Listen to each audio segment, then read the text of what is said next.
السلام عليكم الشباب، نتمنى تكونوا بخير وعلى خير. نسمعوا هذا الفيديو الاول. قال لك اكثر جنسية عربية يتزوج منها اهل الخليج. شوفوا اش من جنسية. أكثر جنسية عربية بيتزوجوا منها أهل الخليج وبيحبوها كتير، وهي الجنسية اللي ما سلمت من لسان العرب. شي قال عنها سحارة، وشي قال خطافة الرجال، والبعض قالوا جمالها مو طبيعي، بس هي كسرت كل هذا الكلام. الجنسية كلشي دابا كيتسنى تقول مغربية. نشوف واش غتقول مغربية ولا شي جنسية اخرى. هذه وهي اللي كلياتنا عارفينها، وهي الجنسية المغربية. تحية لبلادي ومغربية وافتخر. هذه مغربية. والله ملي شفت هذا الفيديو هذا ياك وانا نمشي نقلب بالزربة شنو هي الجنسية اللي كيتزوجوا منها الخليجيين بزاف. لقيت الاخوان باللي ان السعوديين كيفضلوا اليمنيات، ومن بعد السوريات، ومن بعد المصريات، عاد جاو في المرتبة الرابعة، يعني غيتقصاو من دور المجموعات المغربيات.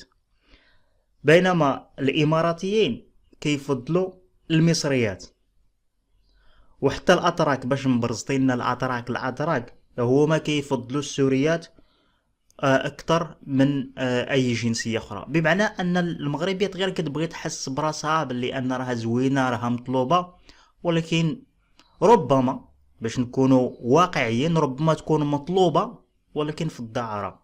اما من ناحيه الاحصائيات اللي كيكونوا مسجلين في المحاكم ديال الخليج كيقول لك ها هما الارقام، شحال من جنسيه دخلات، شحال من مطلق كاين. المغربيات ربما كيمشيو لتما لشي حوايج اخرين، وهذا الشيء اللي كيضر في الخاطر صراحه. مغربيه في وضع مخجل في شارع الرقة في دبي. سمعوا مزيان، واش غتسمعوا شي دارجه ولا شي حاجه؟ يلا ذكرت لنا الطريق ميتة والله العظيم. ذكرت لنا الطريق صحي على حالك سفيك.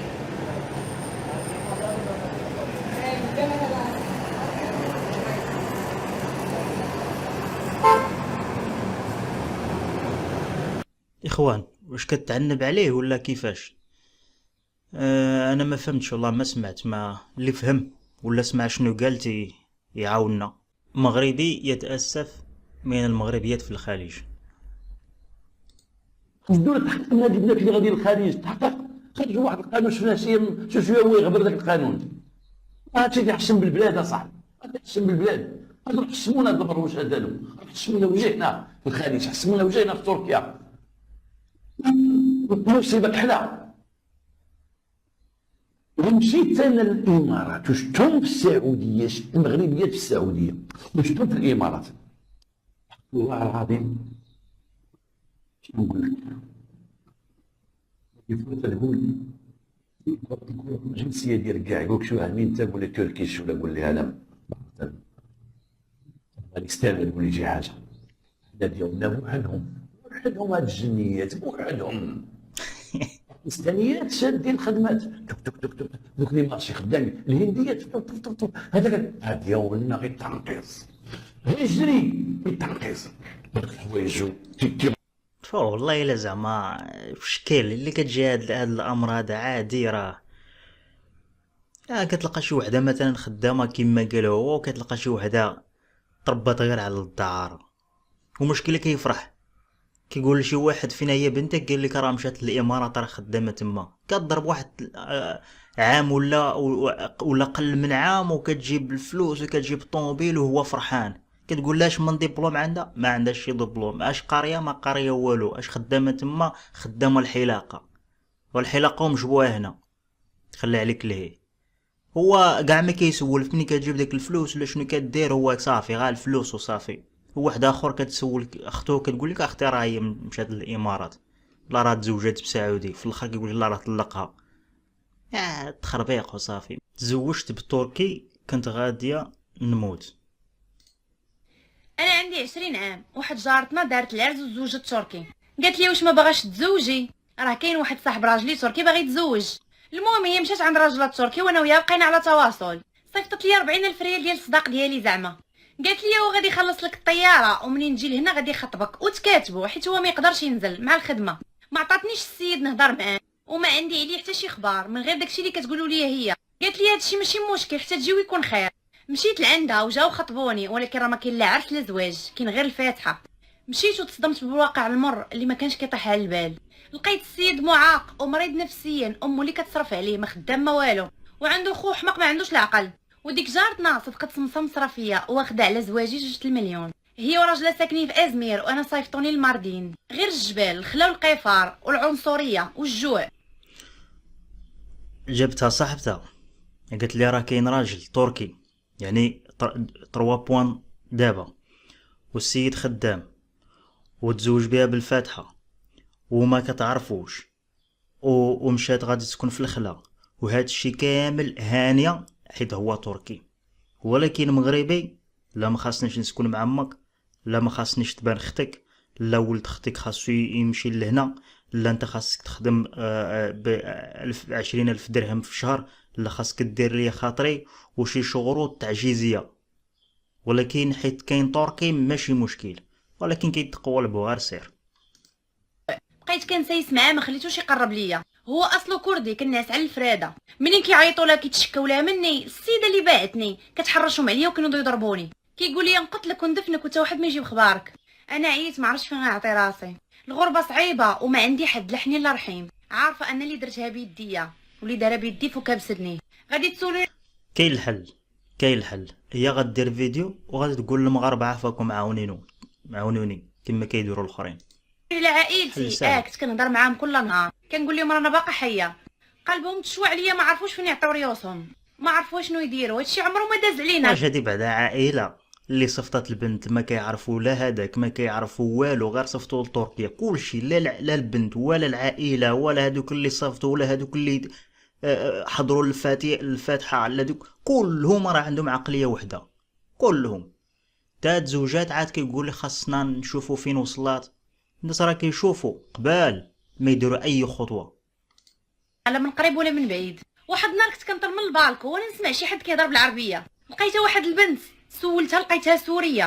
بقيت انا وياها على تواصل، فيما كنلقى الفرصه تنهضر معاها غير من البالكو. كتجي عندي عدوستي كتقول لي اش كتقولي انت وياها؟ كنقول لها راه كنهضروا على التقاليد والعادات ديال المغرب. ثقت فيها وعاودت لها، قلت لها انا رانا تقولبت وجابتني وحده سمسرات فيا، عذبوني وتكرفسوا عليا وخلاوني بالجوع. بقيت فيها وبغات تعاوني. كانت تهضر مع دارنا، صيفطوا لها الفلوس، وملي لقات الفرصه هرباتني. قطعت لي من المدينه اللي انا ساكنه فيها لمدينه واحده اخرى، بت فيها والغد لي مشيت لاسطنبول، ومن اسطنبول قطعت للمغرب. هادشي كله انا على تواصل معاها، ما فرقاتنيش حتى سمعتني انني وصلت لدارنا. ما نكذبش عليكم، كانت اصعب تجربه في حياتي. كنت كنقول هادي هي الاخره ليا، غادي نموت وما غيعرفونيش دارنا حتى فين مدفونه. هادي هادي راه ماشي تجربه، هادي راه باش نقولها.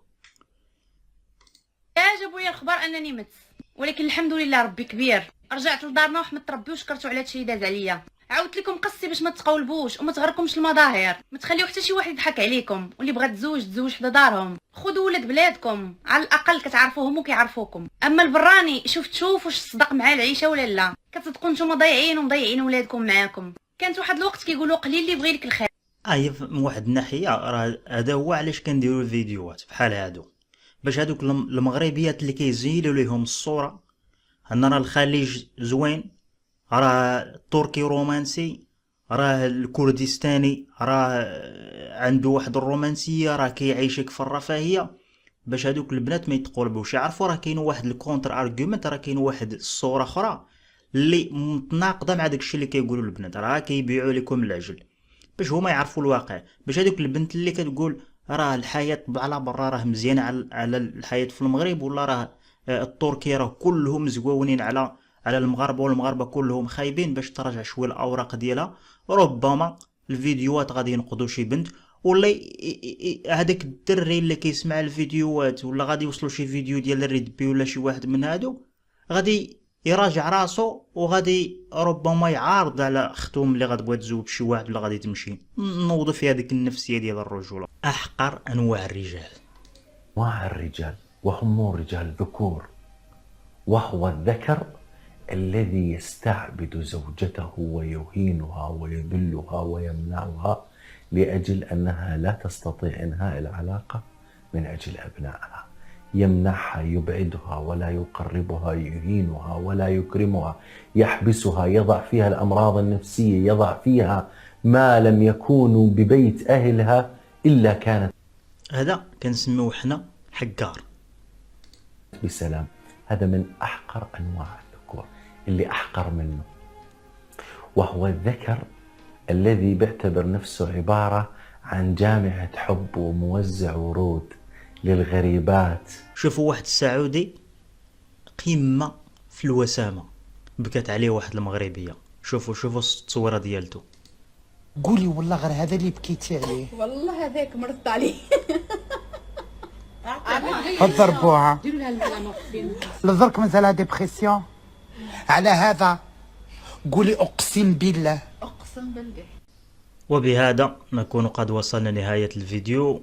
كنشكركم بزاف الاخوان، ما تنساوش اللايك، الاشتراك في القناة، ولما لا تصيفط هذا الفيديو هذا لشي صاحبك. يلا تحياتي لكم، نتلاقى في شي فيديو اخر.